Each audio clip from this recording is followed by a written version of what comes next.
Hello everybody. So the chanterelles are still popping and I still want to keep harvesting them, but rather than just make another harvest video, I want to show you how I cook them, which is sort of plain and simple. When I get into a rhythm, I kind of stick with it on the cooking, but it works for me, and you can use it if you like, but we do have to hunt the chanterelles up before we can cook them, so I'll show you some of that.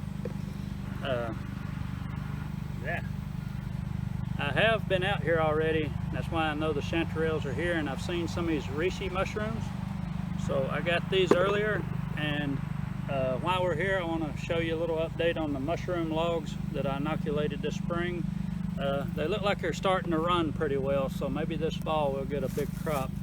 But got a lot to do, and let's get on with it.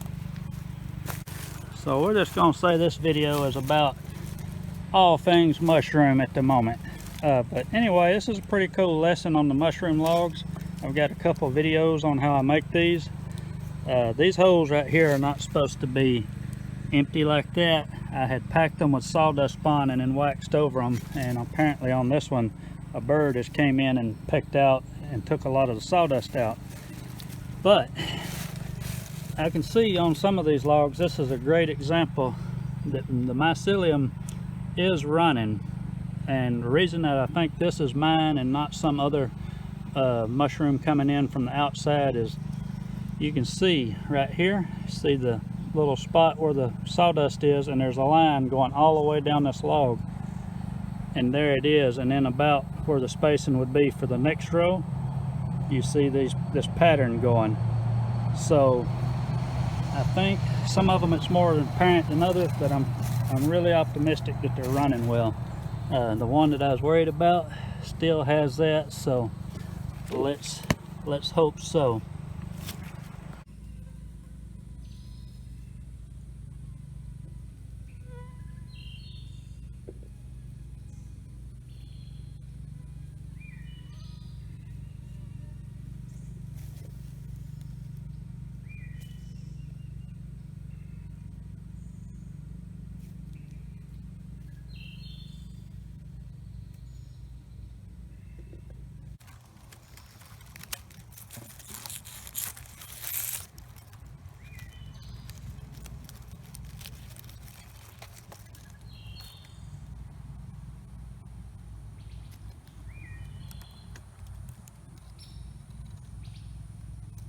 So coming along pretty nicely, but check this out. I think this is what they call a cinnabarb chanterelle, and I think that's about as big as they get. Yep, these look pretty good. There's a nice one. Nice and fresh too, not too dirty.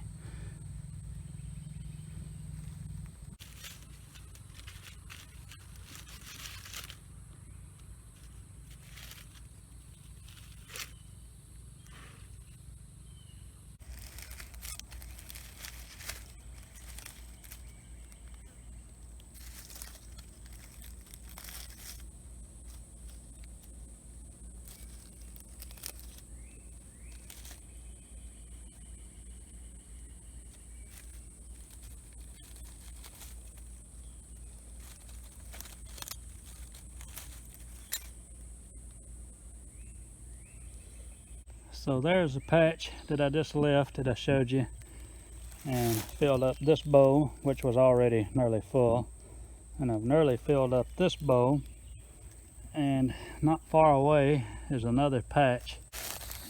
It didn't take long. There were a lot of these that were like as big as my hand or bigger, that they have some bug damage, but there's no way I'm gonna leave these behind. So this been a really awesome day. I said this wasn't going to be a mushroom hunt video, but I want to show you this before we start cooking. I've seen 3 or 4 more patches like this walking back that I have to leave. Yeah, maybe I'll get that one. All right, stop right quick on the way back and show you this is where I picked one of those Riishis, but this one is the antler form. Paul Stamets talks about that in some of his work, but I don't know if I've ever seen this in this form, so that's really neat. Alright, I'm finally about to start cooking here. On the front end, I just want to tell you, I'm not a gourmet chef, and that's not my goal here, is to cook a gourmet meal, but I do want a really hearty meal, and I'm cooking for me, one person, and so I usually, most of the time, cook just a one-pot meal, and one of my main goals is usually to use really fresh food, wild foraged, homegrown, so on and so on. There's a couple rules about cooking these mushrooms that should apply to most wild mushrooms, so I think you can get some use out of that. And again, this is my way of cooking these today, because I do everything a little different, and it just depends on what I have, and I usually throw it all together. But I've been cooking a lot of these chanterelles the last couple of days since I found these and I showed you, and I use a lot at one time, and they reduce a lot, but still there's going to be a lot of mushrooms in here. So obviously the mushrooms are wild foraged. I've got some garlic that I grew myself, eggs. My landlords have laying hens. These are awesome eggs. And I've got some Greek dwarf basil in the garden. We got to go get it. Everything else will be store-bought, but be a lot of food in this one skillet meal.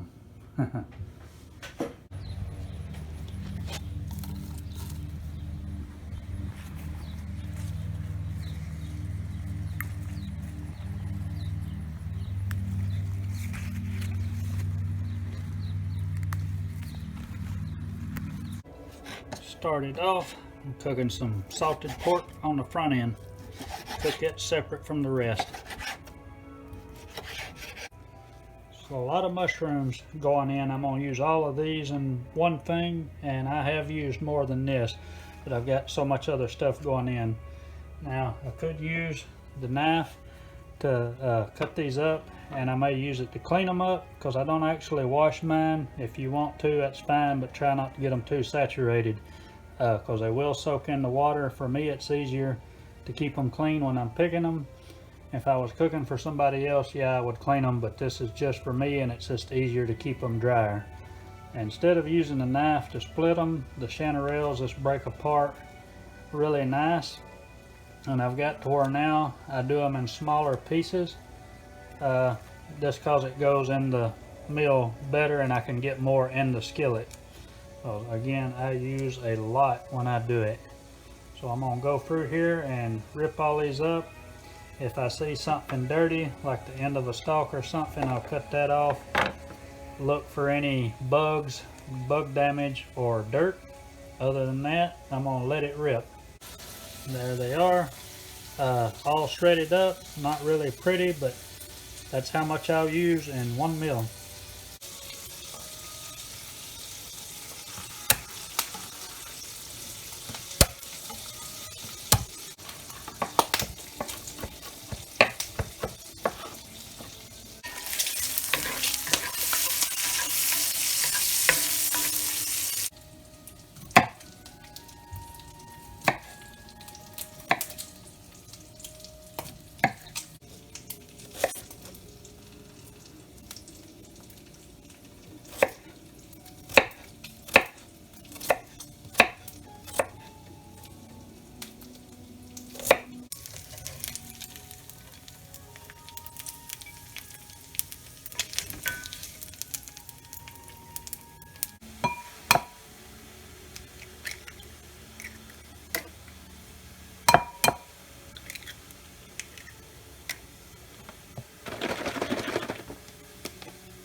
So this is where you want to pay attention.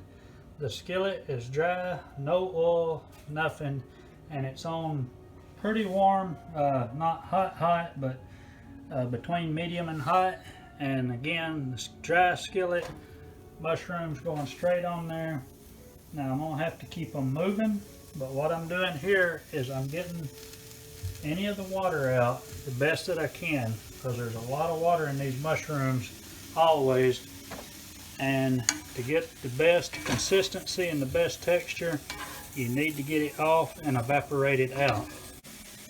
Now they're starting to wilt down, you can see that, and something that'll help draw that water out is throw a little salt on there. And I wish you could smell this. The chanterelles, I think that may be why they're so popular, is the smell on them. It's like a sweet smell. It's hard to describe. It's unique, but it smells really good in here. Good fresh grated Parmesan is always good on mushrooms, especially these, but pretty much every mushroom I've tried, Parmesan is always a sure win. So you got most of the water reduced out, and they're already part way through cooking. Always cook your wild mushrooms thoroughly.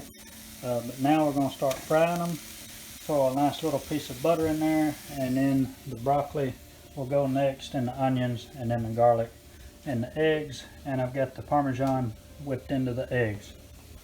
These haven't been cooking very long at all. I'm going to go ahead and get the broccoli in there. I don't want it to be too crunchy. And that's basically the only way that I pick what order I throw the stuff in, just like when you do a stir fry. Figure out what takes the longest to cook and start with it, and then work your way down.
There it is.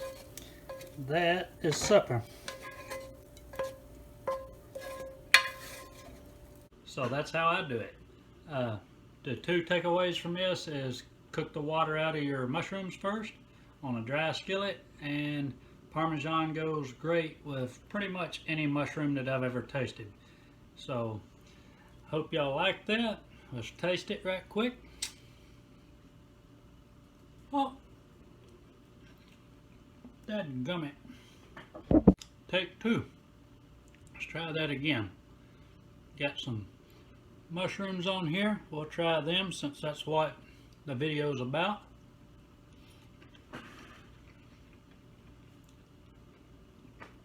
Great texture, great flavor. The chanterelles go right along with everything else. Put whatever you want in here. If you're vegetarian, take out the salted pork. If you're vegan, take out the dairy. This is going to work pretty much any way you do it. Just cook the water out of the mushrooms and put what you have in there and have fun with it. I'm going to eat now. I appreciate y'all watching. Y'all be good. Bye.